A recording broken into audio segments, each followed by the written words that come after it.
Hi, I'm Andre, and I'm a black nerd, and I am here with the man, the original Red Mighty Morphin Power Ranger. I feel like I'm a wrestling guy, like the original Red Mighty Morphin Power Ranger, Austin St. John. And I'm here with the baddest black nerd in history.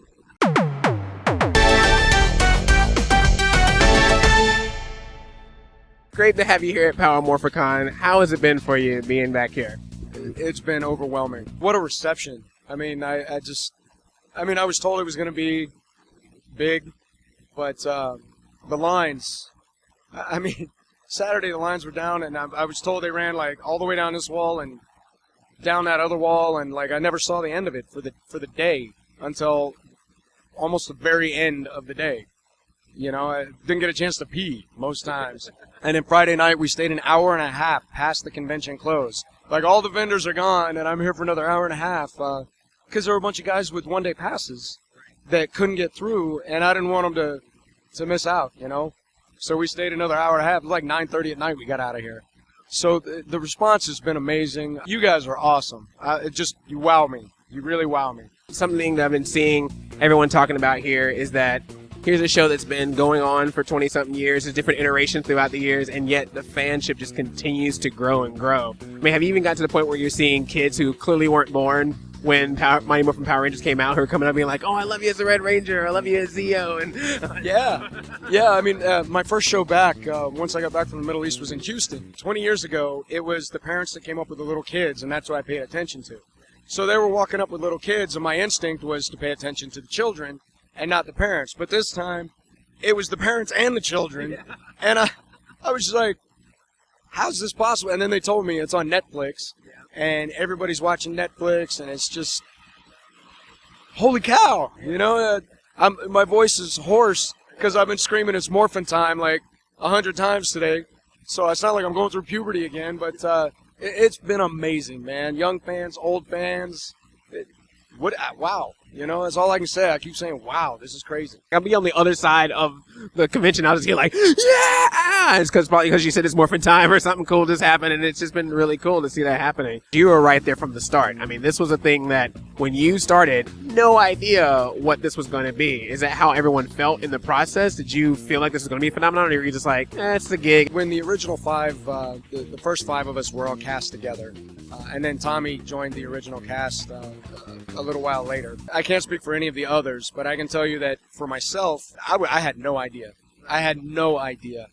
And how could one, I was 18, 17 when I started, 18 when we were filming like crazy. How could I possibly, with that level of maturity, even comprehend the possibilities that were coming on? I was thrilled to have a job, and I was excited to be able to do something. I got paid to do martial arts on TV, man. That was a prime gig for an 18-year-old kid. You want to pay me to kick butt on TV? Even if the uniforms are campy, all right, I'll take that job, absolutely. I was like, yeah, you want me to fight a big rubber clown? All right, let's do it, Chick's coming up. That's right, So it was awesome, man. It was awesome. When did you first kind of recognize, oh my gosh, this thing is a lot bigger than we expected? Well, there were two major events. The first time we were told about it, I was sitting with Walter Jones. We had been shooting like 12, 14 hours. It was 9, 10 at night. I was sitting in my chair, the chair that they made videos about. We were just tired. We had my red suit was down and tied around my waist. I was sitting in my chair just reading a book, waiting to get called back to set. And the producer, Jonathan Sakura, comes downstairs and says something to the effect of, I thought I would let you know that you're number one in the world. And I remember Walt and I, we just kind of were like, what? And we just looked at each other, and I was like, he goes, yes, number one Nielsen ratings, you're doing great. Congratulations, good job. And then he turned around and walked upstairs, and Walt and I were like, what? And we were so tired, we were like, I'm not even sure I know what that means, but it sounded cool, and then I went back to reading my book. Yeah. But the big one that really drove it home, at least for me, and I've heard Walt say the same thing, was Universal Studios. That, what a free-for-all. That was crazy. I remember that morning we got up and, we had it all set. We were going to have our transport. We were going to be going in. And they were like, yeah, okay, this is how we're going to do it. Well, that morning we got up and they were like, Plan B. And we're like, what? They're like, there's people that have been in line since 4 a.m. yesterday, camped out to get into this thing. And I was like, that's nuts. I mean, my first thought was, these people are crazy. Why would they do that? Like, who the hell am I? I didn't understand the impact we had already had yet. I figured it out real quick. It went from, like, I think 1,000-seat stadium to the biggest one they had, which I think seated something like 10,000 people. And it went from one show to, like, 5. And there were still tens of thousands that never got to come see us. And some of them were mad. Like, angry. I was like, oh, damn. And I remember at the end, they were like, we need to get you guys out of here. And it was like, back door, and we were gone. But, man, that was wild. It was wild. The fans, the energy, it hit me like a tidal wave. And I think it hit all of us. I mean, I was a little just dazed. No way to not understand it after that. That is sort of a different, because I mean, you've been in this fan experience where everyone's having a good time, enjoying it, but that seemed like more like a just craze because it was, the height of the popularity. Do you feel like that was a different type of fan experience than what you've experienced here? Oh, yeah. Yeah. I mean, this is love and appreciation. People explaining, the very depths of how any one of us as a team affected spiritually or their ability to grow or their families or their lives. I mean, how we impacted them, and to hear that from mature adults. Then it was, oh my God, I have his toy! I want to talk to him! Nuts. So, very different. Now, of course, you had your stint as the Red Ranger, and then you went away, but then you came back for Zeo as the Gold Ranger. What was that experience like coming back to Power Rangers? Of course, they've done episodes since you've been gone. You meet some new cast members. Man, it was a lot of fun. I got to meet some of the new cast members, and, that's always a pleasure. I enjoyed it. It was neat to come back and be the outsider. So I got to come back, and I was the guy with the coolest toys and all the coolest gizmos and the shiny suit. That was pretty cool. It was cool and flashy. But in my heart, I always stay with the OG Red Ranger. That's where my heart lives. You also came back for Turbo, the Power Rangers movie, where you got to be a little evil. And that, it's like Tommy got to be evil when he showed up. Now you got to come back and be evil yourself. What was that like? I loved it. Loved it. All caps, italicized, underlined. You know what I'm saying? That was good times. I was like, red glowing eyes, I'm in. Let's do it. Bad guys have all the fun, man. I was like, absolutely. Yeah, man. That was good times. Let's do it again. Yeah, make him a villain. Yeah. Dark Ranger. Of course, had Forever Red. That one really blew me away because I didn't understand how many people had gone after me. A ton of guys. And they were all the coolest guys, man. It was great to work with them. We had a lot of fun. And, it was just another great experience. And, Rangers we're family. And, it's kind of like a rare card, So it's pretty cool. It was so nice to walk by this section and see you, Walter, and David like side by side. It's like, oh, they're the original 3 guys right there. Walt is my boy, he's my boy. He always has been. He was. I was a baby, and he was much older than I was. But he also, was like a big brother role for me. He helped guide me when I was being a fool, because it happened a lot at 18. Don't get me wrong. I'm not saying he didn't act a fool from time to time, too. All right, because I can't have him coming back and trying to get out of that one. But, we were in the same place. We shared rooms. Well, not rooms, but rooms in a house. He's my boy. And he's the only guy in Hollywood I stayed in contact with when I left.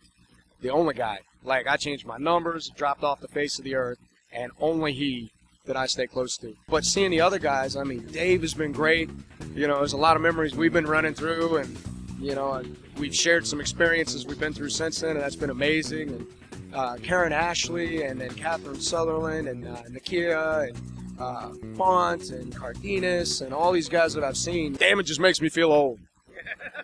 But it's been great. It's been great. It's like you all have this sort of connection. You all been through this. What we were joking earlier, like war stories. Like you kind of went through this time together. Yeah. People overseas, some of them come back and have PTSD. The original Power Rangers, we have it too. Power Ranger distress syndrome, or something like that. Power Ranger stress disorder. There we go. Some of the stuff that you've done overseas, you've been doing lots of wonderful things. Like you've been a superhero in real life. Well, I mean, the stuff overseas, I was one of many medics, many of them excellent medics, and we did what we needed to do when people were sick or injured. You know, I learned a lot from both the medics, the troops, Marines. I worked with all branches of the service. I had some amazing experiences. I was put into my first command position overseas, and I went through captain to command captain. I ended up as an acting division chief at a couple of points for the entire division. It was a lot of work. It was an amazing growth experience, mentally, physically, spiritually. Many of us put our heart and soul into what we did or tried. And, you know, there were those that we had disagreements with, but, you know, what job doesn't have disagreements, you know? I made mistakes, and I did things right, and I learned a lot as a man. I'm just happy to be back and have a whole new perspective on the kind of appreciation that these folks have been here providing me today. So, no, it's pretty awesome. Is there any just like one final thing that you want to say, either just like to the people who followed you up to this time, or any special moment that you will always remember? I think something I've learned is it's not about the number of fans in line. It's not about the number of fans on Facebook or on my page. It's not about how many millions can I get or should I get. That's not what it's about. It's about each and every fan. And that's part of why I spend the time that I spend with fans. That's part of why I spend the time that I spend when I do interviews and do these things, because that's what it's about. It's about sharing those moments. You know, I got to tell you, if I was like a George Takei, who's got like, 6 million people on his page, that's ridiculous. But I guess if I was him, I might too. But the point is, how am I as a normal man going to spend that kind of quality time with 6 million people? Now, I know George Takei's got the answer to that, but I don't. So, because he's keeping his people happy. But at this moment, I think that may be a little bit crazy for this guy. So, man, I love each and every one of you. And you guys move me with your stories and your history. And I love it. I love it. It is great to talk to you. This was a pleasure. Absolute pleasure. I've come to the last 3 Morphicons, and I've always been like, man, it'd be so cool to meet you. And so this is like an honor, man. I really appreciate this. And thanks for being a part of my childhood. Man, I loved every minute of it. Have any social media or anything you want to put out there? Facebook, just Austin St. John on Facebook, YouTube, Twitter, Instagram. I got so much media. I never had any media. Now I got all kinds of media. I've got information all over the place, and I never used to. Was lucky enough to develop an amazing team. They've been keeping me real and helping me out. We're glad to have you back out there, and it's so cool that you're going to all these conventions, man. So, you know, if you want to see Austin St. John, follow him and meet him at these cons, man, because he's a good guy to talk to. Thanks again so much. Thanks a lot. This has been a pleasure. And I won't let you scream it's Morphin time because your voice is hoarse unless you got one in you. I got one more. All right. Let's make it happen. All right. Make it happen. Just step on my foot real hard. It'll come out. All right. You ready? Yeah. You think they're ready? I think they're ready. It's Morphin time! Thank you so much.